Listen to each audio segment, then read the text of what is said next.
बिस्मिल्लाहिर्रहमानिर्रहीम। अस्सलाम वालेकुम। डिस्कवरी सीक्रेट्स में तमाम दोस्तों को वेलकम। दोस्तों, सोमी की लड़ाई जो जुलाई से नवंबर 1916 तक जारी रही, मगरबी महाज पर जर्मनी के अफवाज के खिलाफ इत्तेहादी हमले के तौर पर शुरू हुई थी और पहली जंग अज़ीम की एक नहायत ही तल्ख और महंगी जंग की सूरत में बदल गई। दोस्तों, बरतानी अफवाज को सिर्फ जंग के पहले दिन 57,000 से ज़्यादा हलाकतें हुई, जिनमें से 19,000 से ज़्यादा फ़ौजी हलाक हुए थे, जिसकी वजह से ये दिन उस मुल्क की फ़ौजी तारीख़ का सबसे तबाहकुन दिन बन गया था। उस वक्त तक जब सोमी की लड़ाई, जिसे कभी सोमे के पहली जंग कहा जाता था, करीब 5 माह बाद ख़त्म हुआ था। इस लड़ाई में दोनों अतराफ़ के 30 लाख से ज़्यादा फ़ौजी लड़ चुके थे और 10 लाख से ज़्यादा हलाक या ज़ख्मी हो गए थे। दोस्तों, क्या आप जानते हैं कि 31 अगस्त 1916 को बरतानवी अफवाज के साथ खिदमत अंजाम देने वाला नौजवान अमरीकी शहरी हैरी बेटर्स मारा गया और वो पहली जंग अज़ीम का पहला अमरीकी हादसा बन गया था।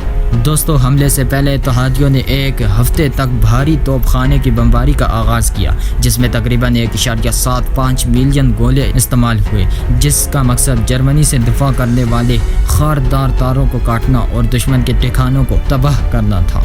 1 जुलाई की सुबह बरतानवी चौथी फौज की 11वीं डिवीजन, जिनमें से बहुत से रजाकार फौजी पहली बार जंग में जा रहे थे, ने सोमे के शिमाल में 15 मील के महाज पर आगे बढ़ना शुरू किया। उस वक्त 5 फ्रांसीसी डिवीजनें जनूब की तरफ 8 मील के महाज पर आगे बढ़ गईं, जहां जर्मनी के दफाई मामले कमज़ोर थे।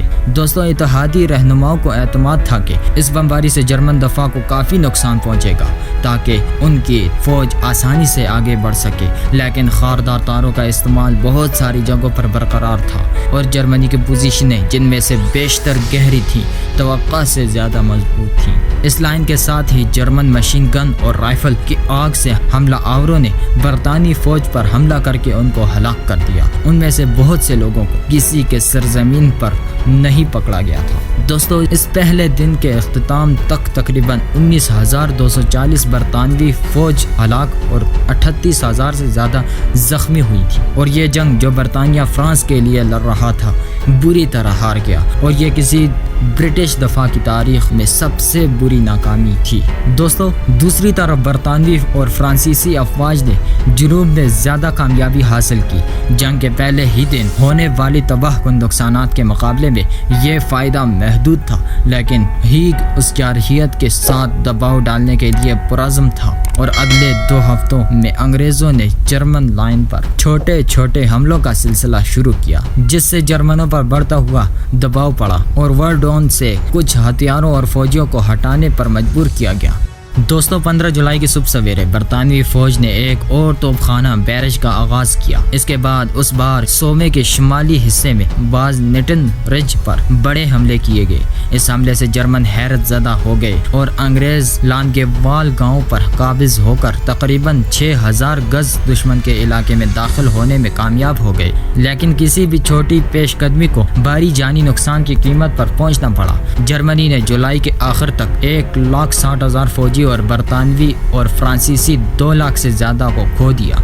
अगस्त के अख्तिताम के करीब सोमी और वर्डोन में खोए हुए ग्राउंड की वजह से जर्मनी के हौसले पस्त हो गए थे। जर्मनी के जनरल एरिक वान फाल्क ने हाइन की जगह पाल वान हेडनबर्ग और एरिच लॉर्ड नॉर्फ ने ले ली। कमांड में तब्दीली ने जर्मन हिकमत अमली में तब्दीली की निशानदेही की। वो सोमे महाज के पीछे एक नई दफाई लकीर बनाएंगे, ये इलाका तस्लीम कर लेंगे, लेकिन इत्तेहादी फौज को आगे बढ़ने में उससे 20 ज़्यादा जानी नुकसान पहुँचाने की इजाज़त देंगे। ये नए कमांड की पॉलिसी थी। दोस्तों, 15 सितंबर को फिलर्स सोर्सलेट पर हमले के दौरान बरतानवी तोपखाने ने उसके बाद मार्क I-48 के टैंक के साथ फौजियों के 12 डिवीजन की पेशकदमी की और मैदान जंग में पहली बार पेश हुए, लेकिन टैंक अभी तक अपने इब्तदाई तरक्याती मराहिल में थे और उनमें से बहुत से फ्रंट लाइन में जाने से पहले ही टूट पड़े।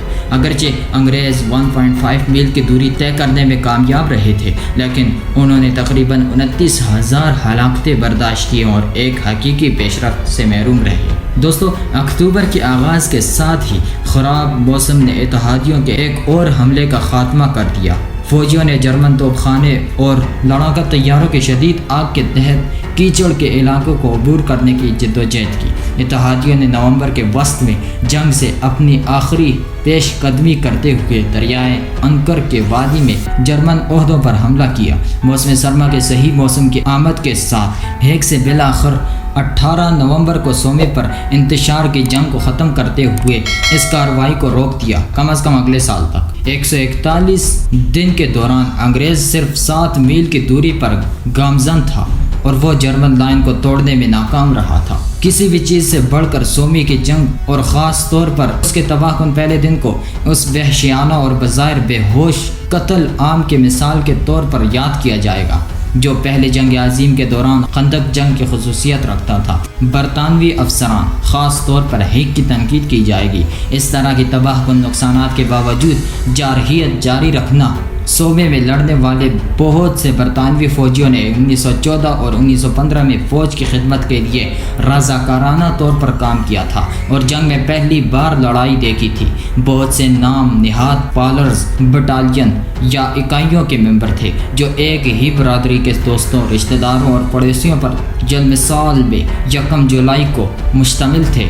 کسی کمیونٹی کے نقصان کی ایک مت سومے میں 11ویں ایسٹ لینکشائر بٹالین، جسے ایکنگٹن پالس کے نام سے جانا جاتا ہے، کہ کچھ 720 افراد لڑے تھے، جن میں سے 584 ہلاک یا زخمی ہوئے ہیں۔ دوستو، اس کی ناکامی کے باوجود سومے پر اتحادی فوج کے حملے نے فرانس میں جرمن عہدوں کو شدید نقصان پہنچایا، جس کی وجہ سے جرمنوں کو مارچ 1917 میں ہینڈنبرگ لائن پر اسٹریٹجک پسپائی اختیار کرنے کے بجائے اسی سرزمین پر لڑائی جاری رکھنے کے بجائے اس کی بہار میں کامیابی ملی۔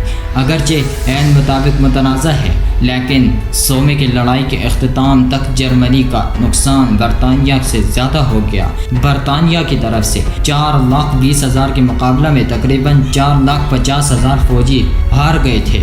زندہ بچ جانے والے برطانیہ فوج نے بھی قیمتی تجربہ حاصل کر لیا، جو بعد میں مغربی محاذ پر فتح حاصل کرنے میں ان کی مدد کرے گا۔ دوستو، آپ کے ذہنوں میں اس وقت چند سوالات گردش کر رہے ہوں گے کہ آخر یہ جنگ، دنیا کی سب سے مہنگی جنگ، کیسے ہوئی؟ آخر اس جنگ کی وجہ سے ورلڈ وار 1 کیوں لڑی گئی؟ تو بنے رہیے ہمارے ساتھ ڈسکوری سیکرٹس میں، کیونکہ اگر زندگی نے ساتھ دیا تو انشاءاللہ ان سوالات پر بھی تفصیلاً بات کریں گے۔